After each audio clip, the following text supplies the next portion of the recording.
اعوذ باللہ من الشیطان الرجیم بسم اللہ الرحمن الرحیم۔ السلام علیکم دوستو، میں خیریت سے ہوں اور امید کرتا ہوں کہ آپ لوگ بھی خیریت سے ہوں گے۔ میں آج آپ لوگوں کی خدمت میں پیر صاحب کا جو بیان لے کر آیا ہوں اس کا عنوان ہے استغفار ہر حال میں کارآمد۔ اس میں پیر صاحب ہمیں استغفار کے بارے میں بیان فرمائیں گے، تو چلیے آئیے سنتے ہیں۔ الحمدللہ وکفا وسلام علی عبادہ الذین اصطفی، اما بعد، اعوذ باللہ من الشیطان الرجیم، بسم اللہ الرحمن الرحیم، وتوبوا الی اللہ جمیعا ایھا المؤمنون لعلکم تفلحون۔ سبحان ربک رب العزۃ عما یصفون وسلام علی المرسلین والحمد للہ رب العالمین۔ اللہم صلی علی سیدنا محمد وعلی آل سیدنا محمد وبارک وسلم۔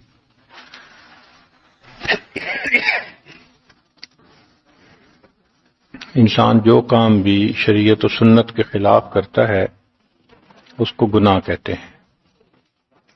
اس گناہ سے توبہ کرنا لازم ہوتا ہے۔ ارشاد باری تعالی ہے، وَتُوبُوا إِلَى اللَّهِ جَمِيعًا أَيُّهَا الْمُؤْمِنُونَ لَعَلَّكُمْ تُفْلِحُونَ، اور اے ایمان والو تم سب کے سب اللہ کے سامنے توبہ کرو تاکہ تم فلاح پا جاؤ۔ چنانچہ ابن تیمیہ رحمۃ اللہ علیہ نے الایمان الاوسط ایک کتاب ہے، اس میں 10 اسباب بتائے ہیں جن سے انسان کے گناہ معاف ہوتے ہیں۔ یہ 10 اسباب ہمیں زبانی یاد ہونے چاہیے تاکہ ہم ان کے ذریعے سے اپنے گناہوں کی بخشش کا بندوبست کر لیں۔ سب سے پہلا سبب استغفار۔ استغفار کہتے ہیں کہ اپنے گزرے ہوئے گناہوں پر نادم ہونا۔ شریعت نے کہا الندم توبۃ، ندامت یہ توبہ ہے، اور حدیث مبارکہ میں ہے کہ قیامت کے دن سب سے زیادہ خوش انسان وہ ہوگا من وجد فی صحیفتہ استغفارا کثیرا، جس کے نام اعمال میں کثرت کے ساتھ استغفار لکھا ہوا ہوگا۔ تو ہمیں کثرت سے استغفار پڑھنا چاہیے۔ چنانچہ ایک شخص حضرت حسن اللہ عنہ کے پاس آیا، حضرت بہت گناہگار ہوں، کوئی عمل بتائیں۔ فرمایا استغفار پڑھو۔ ایک اور آدمی آیا، حضرت بارش نہیں ہو رہی، کوئی عمل بتائیں۔ فرمایا استغفار پڑھو۔ پھر ایک آدمی آیا کہ حضرت بہت قرضہ چڑھ گیا، دعا کریں کہ کوئی اسباب بن جائیں رزق کے، مال کے، تاکہ قرضہ اتر جائے۔ فرمایا استغفار پڑھو۔ پھر ایک شخص آیا کہ حضرت دعا کریں اللہ مجھے بیٹا دے دے۔ فرمایا استغفار کرو۔ ایک آدمی آیا میرا باغ ہے، دعا کریں کہ میرا پھل زیادہ لگے۔ فرمایا استغفار کرو۔ ایک آدمی آیا میری کھیتی باڑی کی زمین ہے، دعا کریں پانی اندر سے نکل آئے۔ فرمایا استغفار کرو۔ اب سننے والا حیران کہ مختلف لوگ مختلف ضروریات آ کر بیان کرتے رہے، سب کے لیے ایک ہی جواب۔ تو اس نے پوچھا کہ حضرت کیا مسئلہ؟ تو فرمایا کہ دیکھو یہ جواب میں نے اپنی طرف سے نہیں دیا، قرآن مجید سے دیا ہے۔ اللہ تعالیٰ ارشاد فرماتے ہیں قرآن مجید میں، فَقُلْتُ اسْتَغْفِرُوا رَبَّكُمْ إِنَّهُ كَانَ غَفَّارًا۔ تو سب سے پہلے استغفار کرنے سے گناہوں کی بخشش ہوتی ہے۔ یرسل السماء علیکم مدرارا، تمہارے اوپر اللہ بارشیں برسائے گا۔ ویمددکم باموال، اللہ مال کے ذریعے تمہاری مدد کرے گا۔ وبنین، اور بیٹوں کے ذریعے مدد کرے گا۔ ویجعل لکم جنات، اور اللہ تعالیٰ تمہیں درختوں پہ پھل زیادہ عطا کرے گا۔ وَيَجْعَلْ لَكُمْ أَنْهَارًا، اور اللہ تعالیٰ تمہارے لیے زمین سے چشمے جاری فرما دے گا۔ آپ اگر غور کریں تو ہماری روز مرہ کی جو پریشانیاں ہیں وہ انہی میں سے ہیں۔ کوئی بیٹے کے لیے پریشان، کوئی کاروبار کے لیے پریشان، کوئی قرضوں کی وجہ سے پریشان. اس کا مطلب یہ ہے کہ اگر ہم استغفار کرنے کی عادت ڈال لیں تو ہمیں کسی اور عمل کی ضرورت ہی نہیں ہے. اور یہ عمل قرآن مجید میں بتایا گیا ہے، یہ پروردگار عالم کا کلام ہے. ہم استغفار کم کرتے ہیں، کم از کم 100 مرتبہ صبح اور شام استغفار کا کرنا معمول بنا لینا چاہیے. آپ لوگ ڈرائیو کرتے ہیں اپنے دفتر جاتے ہوئے تو راستے میں جو آدھا گھنٹہ لگتا ہے اس میں کیا کرنا ہوتا ہے؟ بعض لوگ نعت سن لیتے ہیں، تلاوت سن لیتے ہیں، وہ بھی عبادت ہے. لیکن اس سے زیادہ بہتر یہ ہے کہ انسان خود پڑھے کچھ. تو اگر اس دوران آپ استغفر اللہ ہی پڑھتے رہیں تو سینکڑوں دفعہ استغفار نامہ اعمال میں لکھا جائے گا. اور اگر پورا پڑھ لیں استغفر اللہ ربی من کل ذنب و اتوب الیہ تو یہ سونے پہ سہاگے والی بات ہے. تو اپنے ٹائمنگز کو ایسے ایڈجسٹ کریں کہ اس میں درود استغفار کثرت کے ساتھ آپ پڑھ سکیں. کیونکہ حدیث پاک میں یہ فرمانا کہ قیامت کے دن وہ بندہ بہت خوش ہوگا جس کے نام اعمال میں استغفار زیادہ ہوگا. دوسرا سبب ہے توبہ. توبہ اور استغفار بہت قریب قریب ہیں، ان میں لائن آف ڈیمارکیشن ڈالنا تھوڑا ڈیفیکلٹ ہے. مگر علماء نے لکھا ہے کہ استغفار پچھلے گناہوں پہ ریپینٹنس کو کہتے ہیں، اور توبہ آئندہ گناہوں کو کمٹ نہ کرنا، اس کی کمٹمنٹ کرنا، عزم کرنا، اس کو کہتے ہیں. توبہ عزم جازم، ایک عہد کرنا کہ میں نے آج کے بعد گناہ نہیں کرنا، یہ توبہ کہلاتا ہے. تو گویا توبہ کا تعلق آئندہ گناہ نہ کرنا، استغفار کا تعلق پاسٹ کے ساتھ ہے کہ میں نے جو کیا برا کیا، اللہ بس میری غلطی کو پلیز معاف کر دیں، اس کو استغفار کہتے ہیں. اور یہ استغفار کا حکم اللہ رب العزت نے اپنے حبیب صلی اللہ علیہ وسلم کو دیا. فسبح بحمد ربک واستغفرہ، حکم ہے، صیغہ ہے امر کا. اللہ کے محبوب صلی اللہ علیہ وسلم کو اگر یہ حکم ہے تو سوچئے پھر ہمیں استغفار کرنے کی کتنی ضرورت ہے. توبہ ہر بندے پہ کرنی ضروری. چنانچہ کافر ہے تو وہ کفر سے توبہ کر کے مسلمان بن جائے، مومن ہے گناہوں سے توبہ کر کے نیک بن جائے. جو نیک ہے وہ جو اپنے اعمال کے اندر غفلت ہوتی ہے، نماز کی غفلت، ذکر میں غفلت، تلاوت میں غفلت، اس غفلت سے توبہ کرے. اور جو کہے کہ جی میں تو اس سے بھی توبہ کرتا ہوں، تو بھئی ہم جو اعمال کرتے ہیں یہ اس کوالٹی کے تو نہیں کہ اللہ تعالیٰ کے ہاں قبولیت پا سکیں. اب پھر استغفار کرنا کہ اللہ اس کو قبول کر لیجئے، کیونکہ اللہ کے محبوب صلی اللہ علیہ وسلم نے فرمایا ما عبدنا کا حق کا عبادتک، اے اللہ ہم نے عبادت نہیں کی جیسے عبادت کرنے کا حق تھا. اگر سید الاولین والآخرین صلی اللہ علیہ وسلم یہ فرماتے ہیں، ہم کس کھیت کی گاجر مولی ہیں، ہماری عبادتیں کیا عبادتیں ہیں. تو استغفار کرنا، توبہ کرنا ہم میں سے ہر بندے پر لازم ہے. تیسری چیز جس سے کہ گناہ معاف ہوتے ہیں، الحسنات الماحیہ، نیکیاں. جو انسان نیک اعمال کرتا ہے تو گناہ دھل جاتے ہیں. نیک اعمال کی مثال صابن کی ہے، گناہوں کی مثال میل کی سی ہے. صابن جتنا زیادہ لگتا ہے اتنا میل دھل جاتی ہے. ان الحسنات یذہبن السیئات. یہاں شیطان دھوکہ دیتا ہے. مثلا اگر کوئی بچہ تعلیم پا رہا ہے مگر کوئی گناہ بھی کرتا ہے، تیرے علم کا کیا فائدہ، گناہ تو چھوڑتا نہیں. بھائی اگر گناہ کرتے ہیں تو علم تو الٹا ان گناہوں کو دھوئے گا، وہ علم ہی چھڑوا دیتا ہے تاکہ دھونے کا مسئلہ ہی نہ رہے. اب عورت سوچے گی میں پردہ تو کرتی نہیں، نمازوں کا کیا فائدہ. یہ دھوکہ ہے شیطان کا. بھئی آپ نمازیں پڑھتی رہو، اس نمازوں کی برکت سے اللہ پھر پردے کی بھی توفیق دے دیں گے. تو نیکی نہیں چھوڑنی چاہیے کبھی بھی، یہ سوچ کے جی میں اچھا تو ہوں نہیں، کیا فائدہ؟ فائدہ ہے۔ جب اللہ فرما رہے ہیں کہ نیکیاں گناہوں کو دھو دیتی ہیں، بھئی گناہ تو ہم چھوڑتے نہیں اور نیکی آرام سے چھوڑ دیتے ہیں، یہ کہاں کی لاجک ہے؟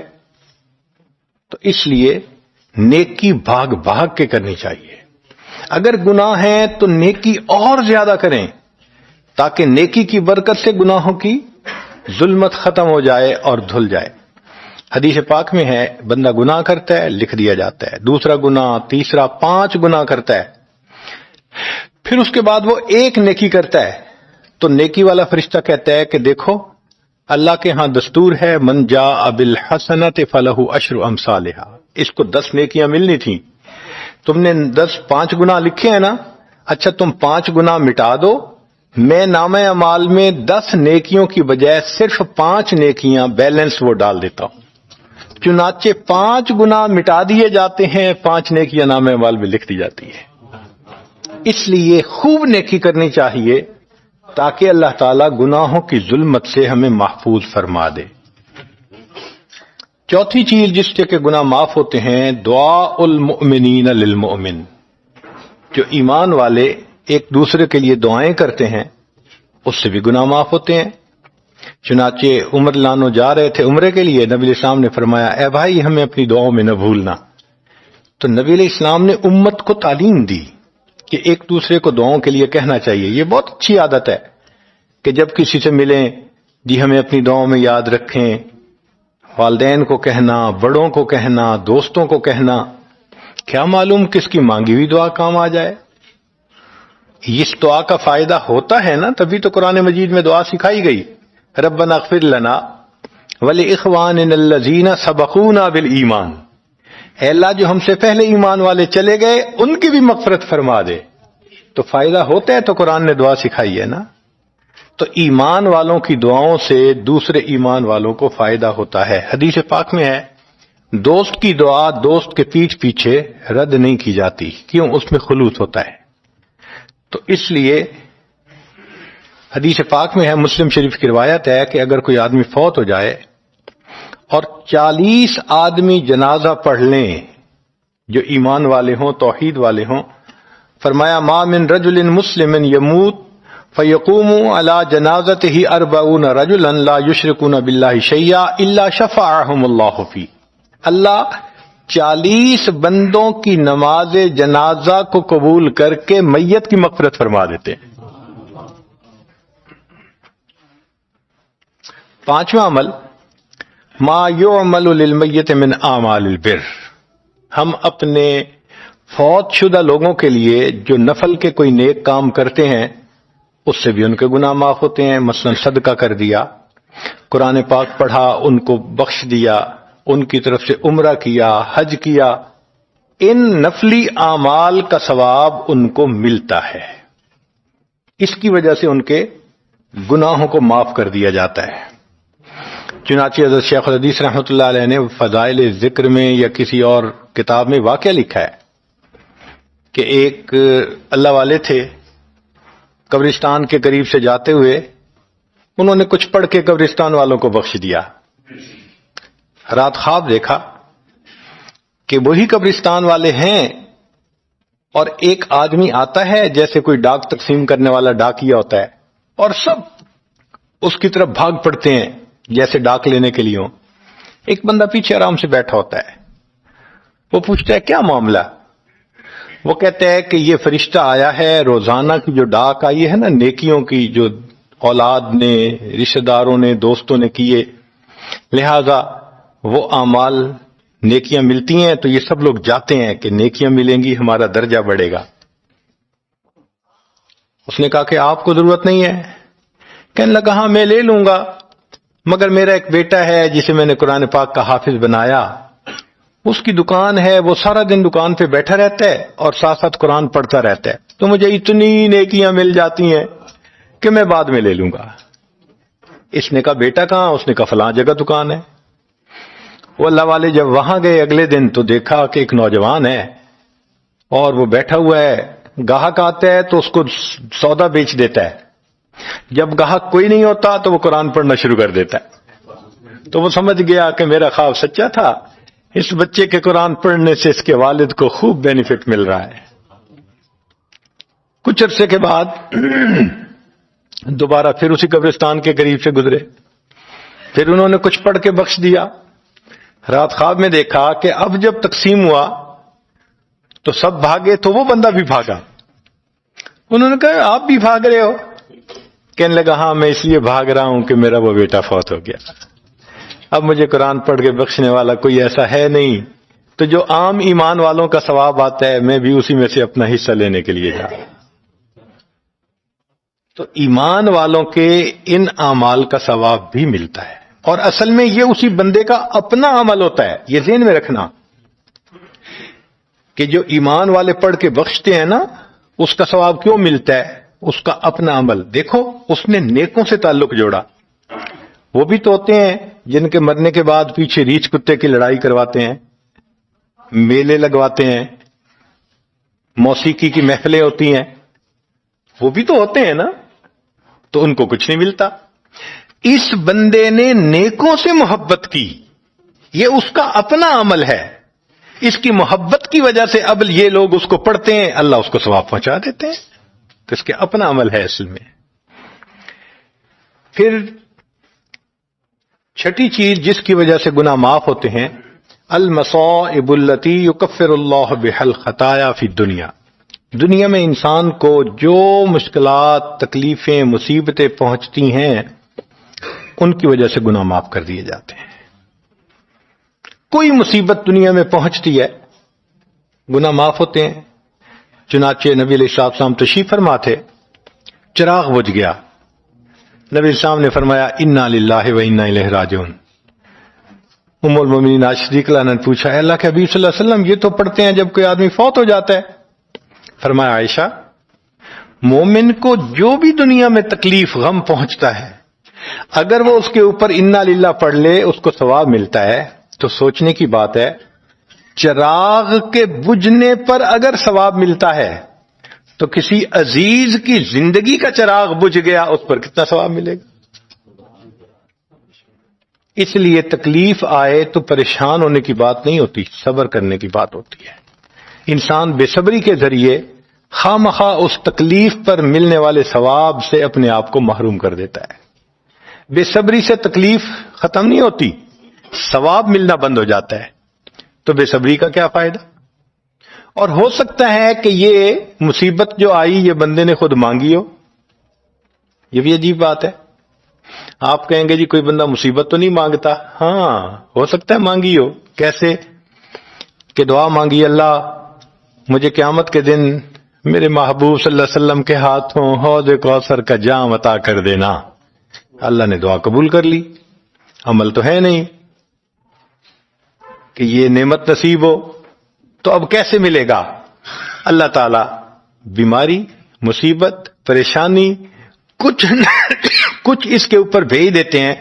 اگر یہ بندہ اس پر صبر کر لیتا ہے اس کو بہانہ بنا کر اللہ اس کو وہ نعمت عطا فرما دیتے ہیں۔ چنانچہ ایک بزرگ تھے،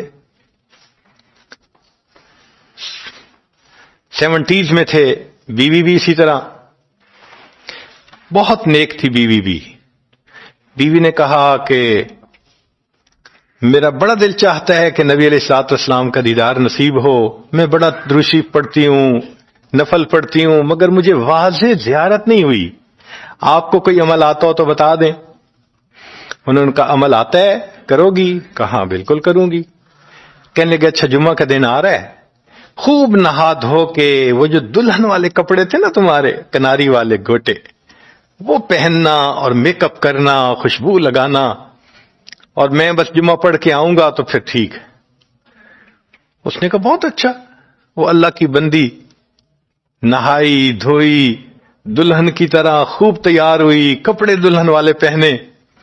ان بزرگوں نے جمعہ کی نماز پڑھی تو ساتھ بھائی کا گھر تھا اس کی، یعنی ان کی بیوی کا، تو بیوی کے بھائی کے گھر چلے گئے، اس کو جا کے کہا میری عمر دیکھو اور آ کے اپنی بیوی بہن کی حالت دیکھو۔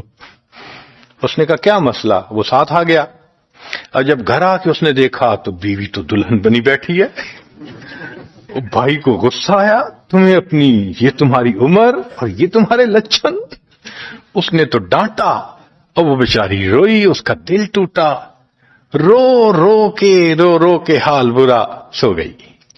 اللہ کی شان کہ اس نیند میں اس کو نبی علیہ السلام کی زیارت نصیب ہو گئی. اب وہ اٹھی تو وہ خوش بھی ہے اور پریشان بھی ہے. خوش اس بات پہ کہ زیارت ہو گئی, اور پریشان اس بات پہ کہ میاں نے کیا کیا, خود کہا دلہن بنو اور خود بھائی سے مجھے ڈانٹ پڑوا دی. تو پھر اس نے پوچھا کہ آپ نے ایسا کیوں کیا؟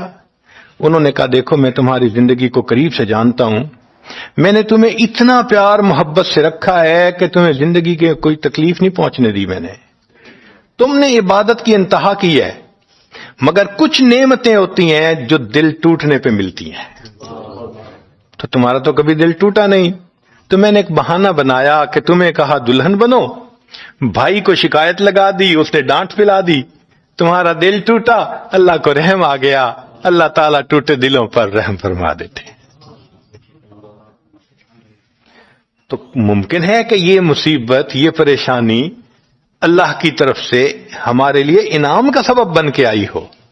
اس لیے ہمارے بزرگوں نے کہا سکھ دکھاں تو دیواں وار, کہ میں سکھوں کو دکھوں پہ قربان کر دوں. سکھ دکھاں تو دیواں وار, دکھ آن ملائم یار, کہ دکھوں نے مجھے میرے یار سے ملا دیا. اللہ کو بڑا ترس آتا ہے اس بندے پر جس پر کوئی مصیبت آتی ہے, پریشانی آتی ہے.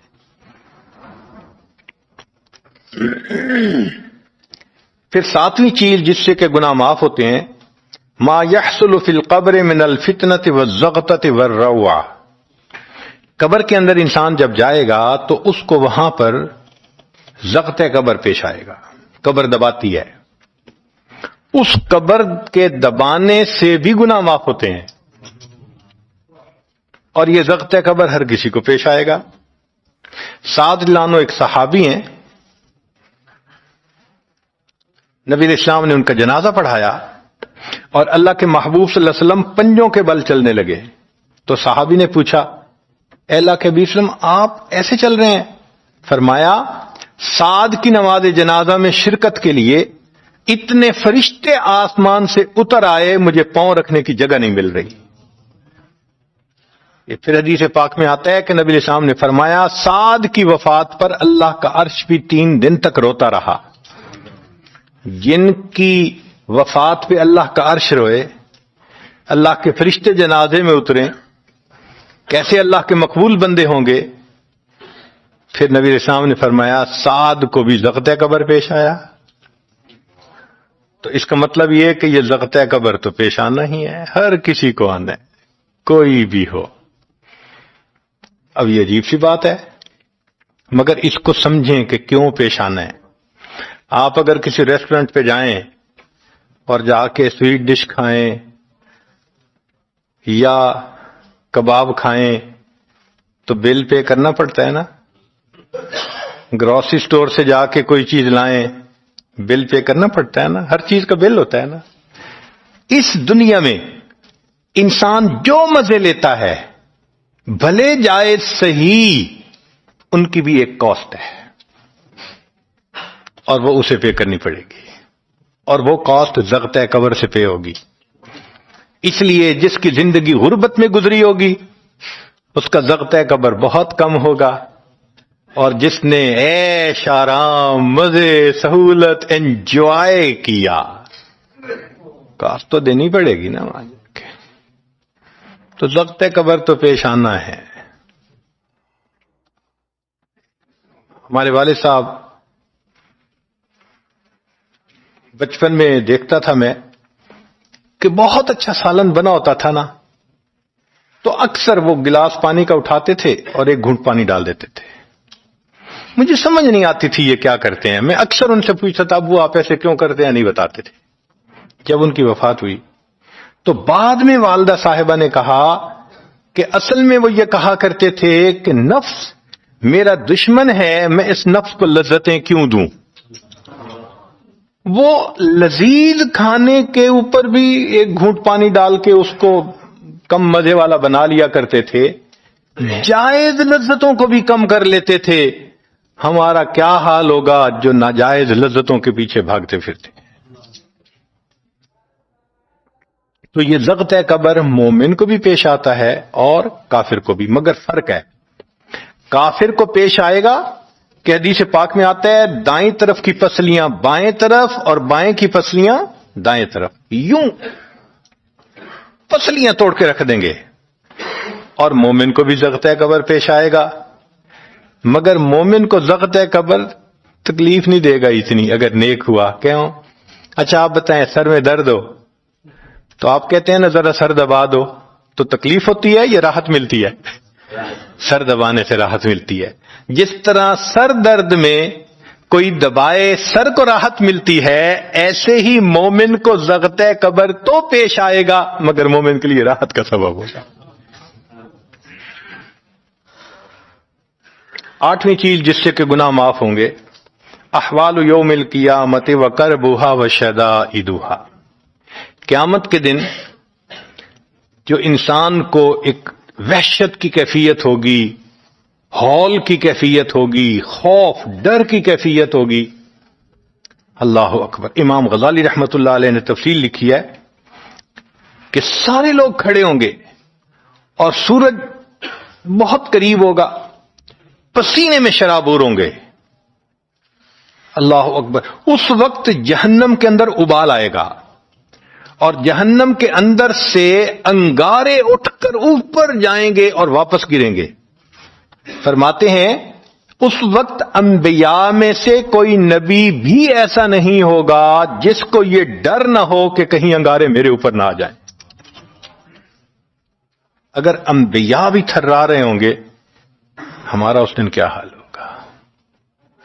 تو قیامت کے دن کی دہشت اور وحشت کوئی چھوٹی چیز نہیں ہے، مگر اس سے بھی اللہ تعالیٰ ایمان والوں کے گناہوں کو معاف فرما دیں گے۔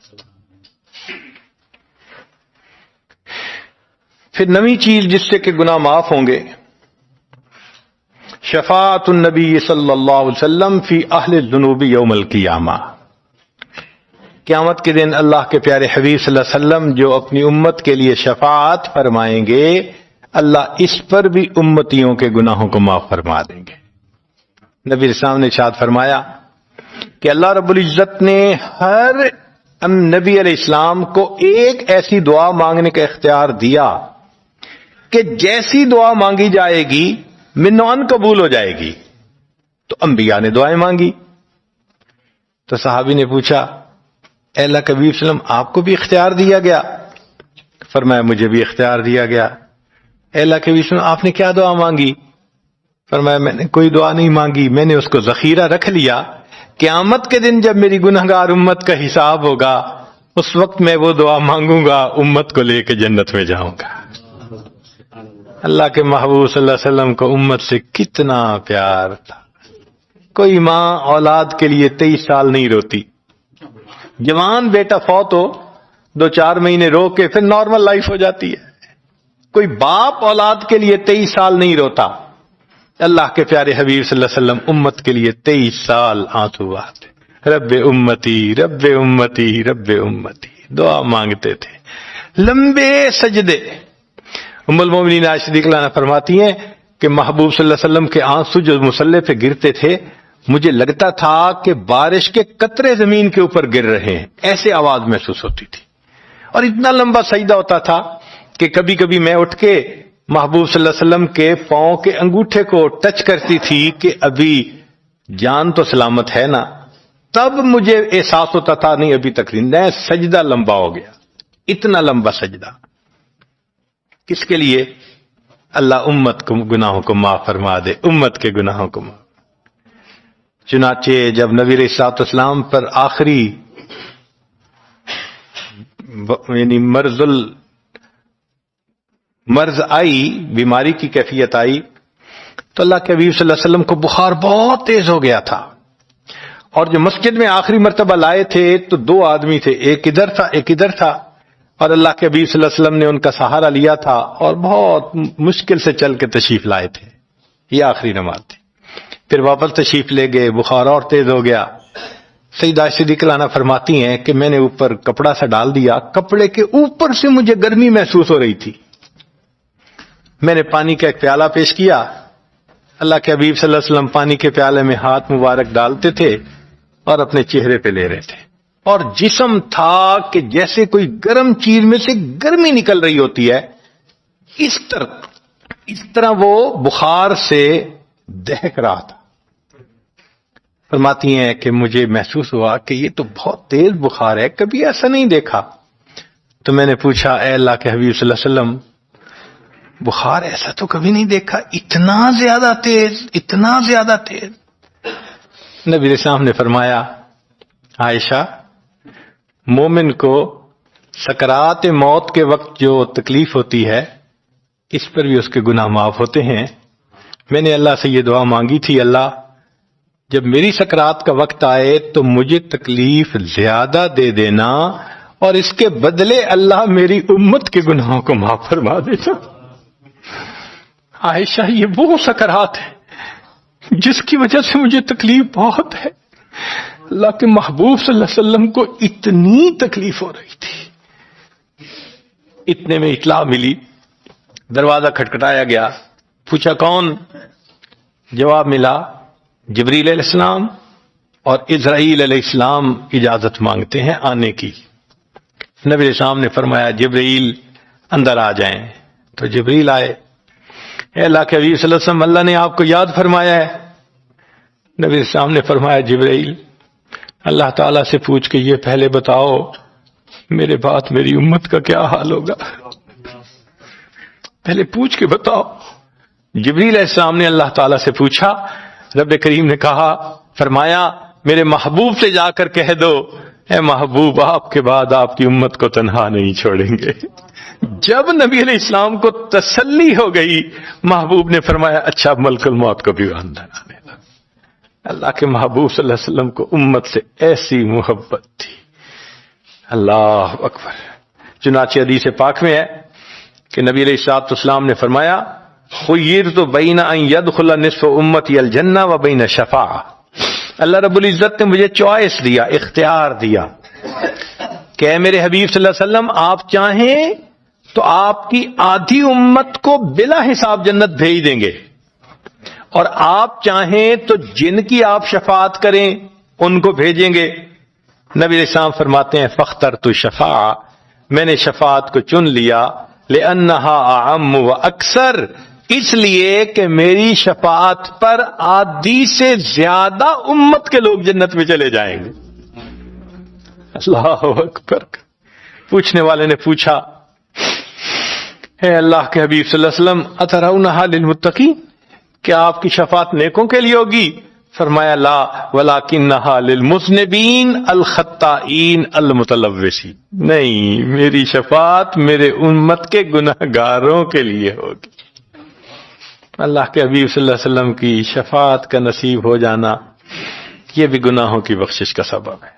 مگر شفاعت کس کو نصیب ہوگی اس کی بھی تفصیل سن لیجئے۔ کچھ لوگ ہوتے ہیں سنت کو دیکھتے ہیں، ان کا دل خوش ہو جاتا ہے، وہ سنت رکھنے والے کو انکریج کرتے ہیں، اس کو مورل سپورٹ دیتے ہیں، نہیں تم نے اچھا کیا۔ اور کچھ وہ ہوتے ہیں کہ جو دیکھتے ہیں چہرے پہ سنت سجی، کیا ملا بن گئے، کیا تم نے چہرے پہ کر لیا۔ علماء نے لکھا جس نے سنت کو دیکھ کر ناگواری کا اظہار کیا اس نے اپنے آپ کو شفاعت سے محروم کر لیا۔ یہ نہیں ہے کہ ہم سنت کا مذاق بناتے پھریں اور ہمیں شفاعت نصیب ہوگی، نہیں، احترام ہو دل میں سنت کا۔ نبی علیہ الصلوۃ والسلام کی ایک ایک سنت پہ قربان ہو انسان، جب یوں محبت ہوگی تو پھر نبی علیہ الصلوۃ والسلام کی شفاعت بھی ان کے لیے۔ 10واں سبب جس سے کہ گناہ معاف ہوں گے، رحمت اللہ و عفوہ و مغفرتہ بلا سبب من العباد۔ قیامت کے دن انبیاء کرام شفاعت کریں گے، بخشش ہوگی، پھر علماء کریں گے، شہداء کریں گے، پھر سب جنتی شفاعت کریں گے، حتیٰ کہ کوئی ایسا نہیں رہے گا کہ جو کسی اور کی شفاعت کرے، اور وہ لوگ جہنم میں ہوں گے کہ جن کا کوئی جنتی واقف ہی نہیں ہوگا۔ اللہ اکبر! سالوں وہ جہنم میں جلتے رہیں گے، جلتے رہیں گے۔ پھر ایک وقت آئے گا کہ ان میں سے جن کے دل میں تھوڑا سا بھی ایمان ہوگا نا، اگرچہ اس کی شفاعت کرنے والا کوئی نہیں ہوگا، ان کو بھی اللہ بخشنے کا سبب بنائیں گے۔ وہ کیسا ہوگا؟ حدیث پاک میں آتا ہے کہ یہ جو ایمان والے ہوں گے نا، ان کے اور کافروں اور مشرکین کے درمیان جو دیوار تھی نا آگ کی، اس کو ذرا ٹرانسپیرنٹ اللہ بنائیں گے۔ تو مشرکین دیکھیں گے اور کہیں گے اوہ ہم تو جل ہی رہے تھے، اور تم تو کلمہ پڑھتے تھے، تم بھی یہاں جل رہے ہو۔ تو وہ جب ان کو کلمے کا تانا دیں گے کہ تمہارا نام تو مسلمانوں والا تھا نا، تو اس وقت وہ جہنمی اللہ سے فریاد کریں گے، اللہ تیری توحید کا تانا دیتے ہیں، کہاں گیا تمہارا خدا، تم بھی ہمارے ساتھ جل رہے ہو۔ جب وہ فریاد کریں گے، اللہ تعالیٰ جبرائیل علیہ السلام کو فرمائیں گے، جبرائیل جاؤ، جس کے دل میں ذرہ برابر بھی تمہیں ایمان نظر آتا ہے اس کو بھی جہنم سے نکالنا، ان کو بھی جہنم سے نکال دیا جائے۔ پھر اس کے بعد وہ بچیں گے کہ جن کا ذرہ ایمان بھی نہیں فرشتے کو نظر آئے گا، مگر اللہ فرمائیں گے انبیاء نے بھی شفاعت کر لی، شہداء نے بھی، علماء نے بھی، جنتیوں نے بھی، اب میں اپنی رحمت کا اظہار کرتا ہوں، میں بھی تو بندوں سے محبت کرتا ہوں۔ حدیث پاک میں ہے ثلاثہ حشیاتن، یوں کر کے اگر گندم ہونا اور انسان دونوں ہاتھوں کو ایسے کرے تو اس کو لپ کہتے ہیں، لپ بھرنا۔ تو اس میں ہزاروں چاول کے دانے آ سکتے ہیں۔ سوچئے اللہ رب العزت لپ بھریں گے تو وہ کتنی بڑی ہوگی؟ اربوں لوگ ہوں گے، ایک لپ کو بھر کے نکالا جائے گا، پھر دوسری کو نکالا جائے گا، پھر تیسری لپ بھر کے نکالیں گے۔ پھر ایک حوض ہوگا، کہا جائے گا جہنمی کو اغتسل فی ھذا الغدیر، اس حوض کے اندر تم جاؤ غسل کرو۔ جب وہ غسل کریں گے بالکل ان کے جسم صحیح سلامت ہو جائیں گے۔ پھر اللہ تعالیٰ ان کو جنت عطا فرمائیں گے، مگر ان کے ماتھے پر لکھا ہوا ہوگا اتقاء الرحمن، کہ رحمان نے اپنی رحمت سے ان کو رعایتی پاس کر دیا۔ وہ جنت میں جائیں گے۔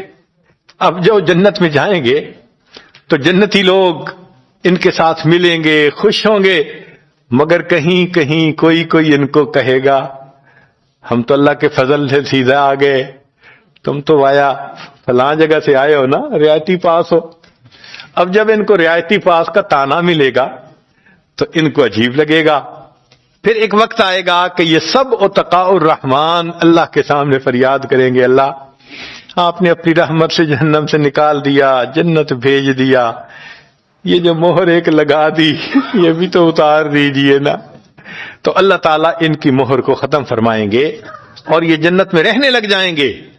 امام غزالی رحمت اللہ علیہ اس واقعے کو نقل کرنے کے بعد لکھتے ہیں، میرا کوئی عمل ایسا تو نہیں کہ میں امید کروں کہ میں جنت چلا جاؤں گا، کاش اللہ مجھے ان اتقاء الرحمن میں شامل فرما لیتے، کاش کہ اللہ تعالیٰ مجھے ان اتقاء الرحمن میں شامل فرما لیتے۔ بے گناہوں میں چلا زاہد جو اس کو دیکھنے، مغفرت بولی ادھر آ میں گنہگاروں میں ہوں، وہ کرشمے شان رحمت نے دکھائے روز حشر، چیخ اٹھا ہر بے گناہ میں بھی گنہگاروں میں ہوں۔ اللہ اکبر۔ حضرت قاری مطیب صاحب رحمت اللہ علیہ ایک کتاب میں لکھتے ہیں، اتنا اللہ کی رحمت کا ظہور ہوگا، اتنا ظہور ہوگا اس دن، ایک ایسا وقت آئے گا کہ شیطان بھی سر اٹھا کر دیکھے گا، اسے بھی امید لگے گی شاید میری بھی مغفرت کر دی جائے۔ وَكَانَ بِالْمُؤْمِنِينَ رَحِيمًا۔ اللہ تعالیٰ قیامت کے دن اپنی رحمت کا اظہار فرمائے۔ اللہ کرے قیامت کے دن اللہ کی رحمت سے ہمارا کام بن جائے۔ اللہ تعالیٰ ہمیں اپنے گناہوں سے سچی توبہ کرنے کی توفیق عطا فرمائے، اور اللہ تعالی ہمیں اپنے بخشش کیے ہوئے گناہگار بندوں کی قطار میں قیامت کے دن شامل فرمائے۔ وآخر دعوانا ان الحمد للہ رب العالمین۔ تو جی دوستو، جیسا کہ آپ لوگوں نے آج کا بیان سنا، اس میں پیر صاحب نے ہمیں استغفار کے بارے میں بڑے تفصیل اور احسن طریقے سے بیان فرمایا۔ امید کرتا ہوں کہ آپ سب لوگوں کو یہ بیان پسند آیا ہوگا، اور انشاءاللہ میں کوشش کروں گا کہ آپ لوگوں کی خدمت میں ایک اور نیا بیان جلد لے کر آ جاؤں۔ تو تب تک کے لیے مجھے اجازت دیجیے گا۔ اللہ حافظ۔